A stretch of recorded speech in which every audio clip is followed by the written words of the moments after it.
All right, 1-1, Ed puzzle, fractions to decimals and decimals to fractions.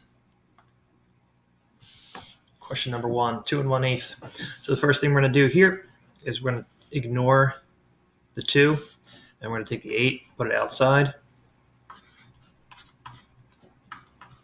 I'm going to add some zeros and a decimal point. 8 goes into 1 0 times. 8 goes into 10 once.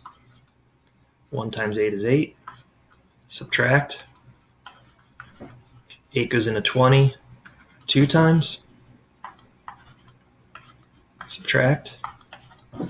So I'm going to need another 0. I'll bring that down. 8 goes into 40 5 times. Subtract.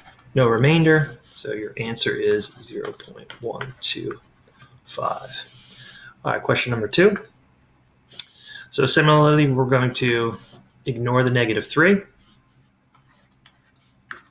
20 goes on the outside. Add a decimal point and some zeros. 20 goes into 9 0 times. Decimal comes up. 20 goes into 90 4 times. Subtract. 20 goes into 100 5 times. 5 times 20 is 100. Subtract. 0 is your remainder. Final answer, 0.45.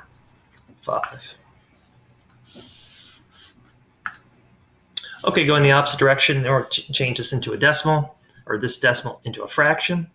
You just read this properly. This is 0 and 7/10. The tenths is the placeholder, or the place value. So 7/10 is your reduced fraction. Okay. Negative 0 and 92 hundredths. It's the hundredths place. We can ignore the negative 0 for now. We're going to reduce this down to, by dividing top and bottom by 2. Dividing top and bottom by 2 again. And your final answer is going to be negative. We get the negative from here. 23/25. Okay, so we have a repeating bar. Now remember that a repeating bar means that you're going to put the decimal over a 9 for every repeating number. There's only one decimal place, so we're only going to use 1 9 on the bottom. That is your final. This is 0 and 8/10 repeating. The repeating part, instead of using 10s, we're going to be using 9s on the bottom. All right, negative 2 and 3/10 repeating. Again, the negative 2 is the whole number. It goes to the front of the fraction. The 3 is the decimal portion. It goes to the top.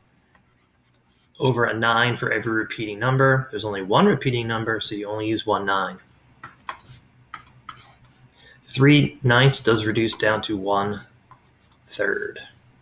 Final answer.